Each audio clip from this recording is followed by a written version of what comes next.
And we are back with part two of my rugby transfer tier list. Again, I'm writing this script based off of the news that has been confirmed leading up to the 17th of April. So if I miss any transfers here, it's likely because my future self got too distracted by TikToks when editing this list. So in the first part, we covered Bath, Bristol, Exeter, Gloucester, and Harlequins. And I think what is immediately obvious is that there is so much outgoing confirmed at the end of this season. I don't think I've ever seen such an imbalance of talent entering and leaving the door at so many clubs in my lifetime. There are sides in this list who have double figures amount of players leaving at the end of this season, with just one or two players confirmed in return.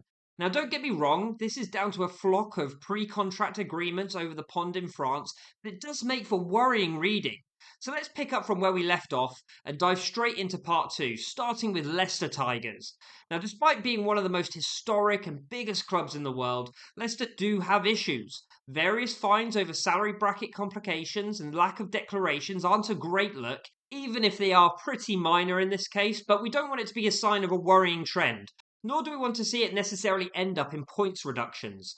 With that, the Leicester squad has been absolutely ransacked throughout this year, with a huge list of players confirmed to be leaving this summer. And this is all on top of what already is a chunky list of players who left during the season. Joe Browning and Ben Willett are two wingers who left partway through the season. Charlie Atkinson left to join Premiership rivals Gloucester back in 2023.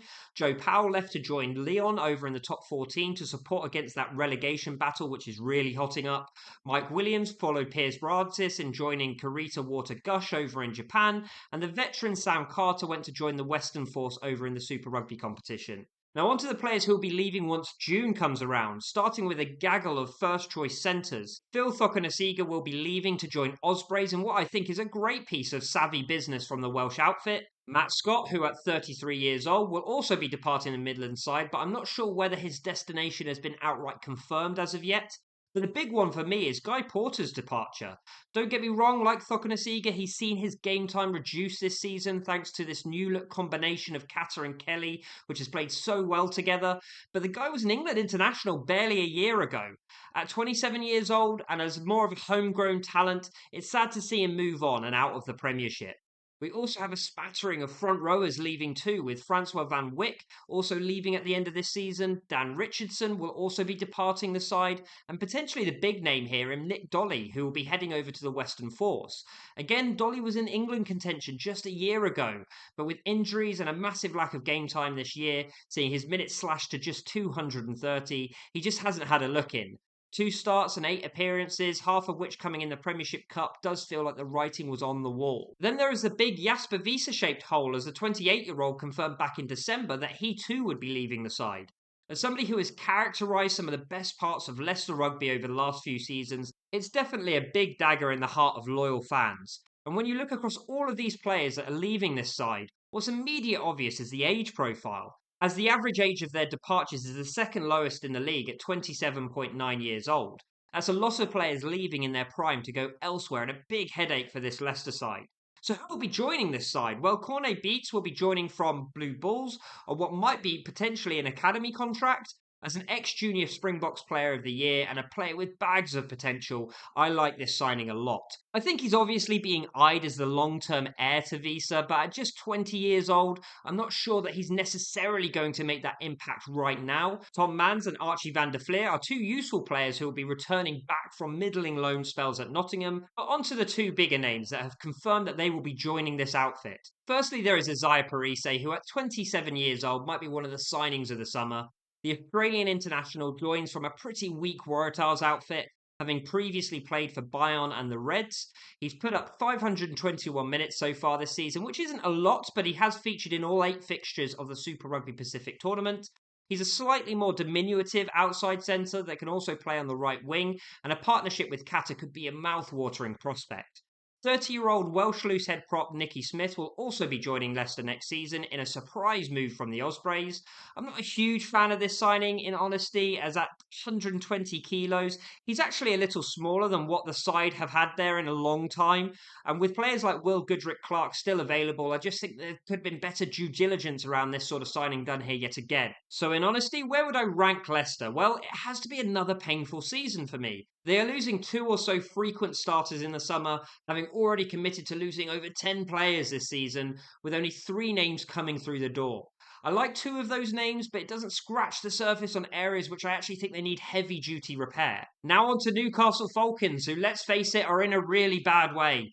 We know they have no money. Steve Diamond has been quite explicit about that and wanting to prioritise sustainability, which is absolutely the right thing to do. But the list of players leaving is pretty atrocious, and the players that they've confirmed coming through the door just aren't like for like in any way. Earlier this season, we obviously saw Mateo Carreras leave to join Bayonne, which took a lot of the steam out of this side's attack. Jordan Holgate also left to join a really great Ealing Trailfinders side who has so far steamrolled the championship. But it's the players who will be leaving at the end of the season who are my real concerns. Guy Pepper, we've already mentioned, will be joining Bath next season. As one of Newcastle's players of the season, that's a massive loss to a side who have struggled with physicality all year. Louis Johnson has also recently announced that he will be heading to Saracens as a long-term high-potential player. It's such a shame that he won't cut his teeth at this Newcastle outfit. The 21-year-old looks to be an awesome talent. I just hope he doesn't fall into game-time anonymity as such a deep Saracen squad might be ahead of him. Phil Brantingham will also be leaving the club to join Saracens, and the young, highly rated loosehead prop will be a massive loss to this side. At 22 years old, he's already put up 20 appearances this season and has played in every single round of the Premiership so far. 855 minutes, with half of those appearances coming as a starter. He has a really bright future, and unfortunately, that's not at the Falcons. As for players joining, it's pretty ugly. 31-year-old Lewin de Bruin will be joining from Edinburgh, having been surplus to requirements throughout this season. Only 105 minutes of rugby put up this season, 75 of those minutes coming in a single game against Bayonne and a yellow card in one of his only URC starts of 2023-2024. Just isn't a great pickup for me. I'm never going to fully discount a 6 foot 20 stone tight head prop from being a necessary signing, but to go in for someone who has just managed to scrape 1,000 minutes of rugby in the last 3 or 4 seasons put together, it's just not vintage business for me. And we already mentioned in the previous video that Alex Hurl will be joining the side, who admittedly has been used a little more frequently by Gloucester, but 70% of his minutes have come in the Prem Rugby Cup. 1 try in 9 appearances doesn't necessarily fill me with confidence in his cutting edge, but if you add his time at Worcester, I think things look a little bit worse than that. 8 tries in 40 games isn't terrible, but it's not really Prem level either. So where would I rank Newcastle? Well, it would have to be in the relegation fodder section, as they've lost 4 first-team players this season and replaced with 2 third-team players from other sides. I'd love to be more hopeful about this outfit, but I'm really struggling to find where they progress from here. Northampton are having an unbelievable season so far this year, leading the Premiership and finding themselves in the semi-finals of the European Cup. However, I'm glad that they have this opportunity to convert now, because their outgoing player list is absolutely the stuff of nightmares. Earlier this season, we saw James Grayson leave in a surprise move to Mitsubishi Dynaboars in Japan, joining an interesting list of Saints alumni who have left for Far Eastern shores. Vukasinovic, who they picked up after Wasp went kaput over a year ago, also departed to the MLR to join Los Angeles. But here is where things get really ugly. Alex and Ethan Waller will both retire at the end of this season after being stalwarts at Northampton for over a decade. Paul Hill will also move on to join Edinburgh in the URC. Tom Cruise, another ex-Wasp, will also retire at the end of this season. Courtney Laws will join Brive, who are actually looking quite likely to stay in the Pro de Deux next season. Alex Moon will be joining Bayonne over in France. Lewis Ludlam will also be heading to Toulon as that English contingent in the top 14 reaches record heights. Charlie Savala has been loaned back to Edinburgh in a move in which I think he should make permanent. And finally, the young winner, Gabe Hamer-Webb, will be joining Cardiff next season too. Now that is a mouthful of very important players who will not be around next season. So who will be joining the side for next season? Well, they have a bunch of people on academy contracts returning from successful loans at Bedford, but realistically, I think all of them will likely head back to the Southeastern club next season. Isaiah Moore-Iono also returns back from a successful loan at Ampthill, but again at 24 and unable to be on an academy contract, they either have to use him now or move him on, and that leaves us with just one, yes that's right, one signing. Josh Kameni is an Aussie blindside flanker joining the Saints from Melbourne Rebels next season. He's having an ace season in which he started 5 games from 8 rounds so far, 3 of which he put in the full 80 minutes. Australian rugby will be sore to lose such a great talent, and I really do rate him as as a signing, but he will naturally be a downgrade on big courts in the immediacy. But I do like his age profile at 25 years old. I like his exposure to international rugby, and I think if he stays around, this could be a great long-term investment for Northampton. So, how would I rate the business conducted so far? Well, again, for me, it's a painful season. It's nuts to talk about the side who have been comfortably the most consistent and playing at the highest level in the league, in the same breath as having a painful year next year. But that is where I'd like to rank them. 11 players departing this side and just the one joining is pretty miserable reading. And as things stand, you'd have to hope that Northampton have a real contingency plan in place to try and fix this moving forward. Moving on to Sale Sharks, and I think this one should be a bit of a quicker part for me, as not much business has been done so far this season. Joe Jones left to join Scarlets midway through the year, with Will Griff-John heading the other way after testing the waters over in France. But we did have two big announcements of players departing very recently. Cobus Wiese will be heading back to South Africa to join up with the Bulls for the 2024-25 season, which is a big loss for this injury-hit Sale side. He's put up 12 starts in 15 appearances so far this season and will likely finish with around 1,000 minutes of game time, so that will absolutely need replacing. The big name, however, is Manu Tuolangi, who will also be heading out the door to Bayonne for next season. And at 33 years old with his injury record, I'd say it's the perfect time to bid farewell to somebody who has led the zeitgeist of England rugby over the last decade. Now, there are rumours of the Dupree brothers potentially all heading off too, but I'm quite doubtful and going to abstain from adding them here as their contracts run until the 2025-26 season, and the rumours haven't really got much of substance to them as of yet. Sale will also welcome the absolute unit that is LaRue Rotes from Sharks next season. He will immediately come in to add some ballast to this side and probably be up there as one of the biggest players in the league. In case you didn't already know, he's 6'7" and 138 kilos, or around 21 stone. The unusual signing of Wasea Naiasalevu is an odd one though. As I mentioned in my Fixing Your Club episode on Sale Sharks, he's absolutely one of the world's finest centres and has still put up over 1,000 minutes of rugby this season and season on season throughout his 30s. But at 34 years old, it's not long-term thinking, and it does seem like a stopgap as Sale try to rear through someone else with consistent minutes to play on either centre role. For me, I'd actually put Sale in the top 4 challenges section, as they have more squad depth despite the injury-hit season than any other club on this list, and they've had the least amount of turnover. 2 heads out, a forward and a back, 2 heads in, a forward and a back. And last but by no means least, we have Saracens. Now, the players leaving Saracens are absolutely high profile, but I actually only think there are 1 or 2 profiles in there that I think they'll sorely miss. They had to bid farewell to Tom Wollstonecroft earlier this season due to injury and forced retirement. However, the rest of the Sarri side has largely stayed consistent throughout this season. Confirmed to be leaving are Alex Lewington, who will also be retiring, which is such a shame as I feel like it was only just yesterday that a young 26-year-old England prospect was carving up the league for London Irish.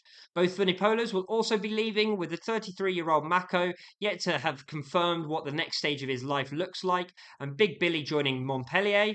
In honesty, I think it's the right time to move both players on as they've struggled this season. Christian Judge will also be joining Béziers in the Pro D2 in a bit of a surprise move, but I absolutely wish him all the best of luck in that league.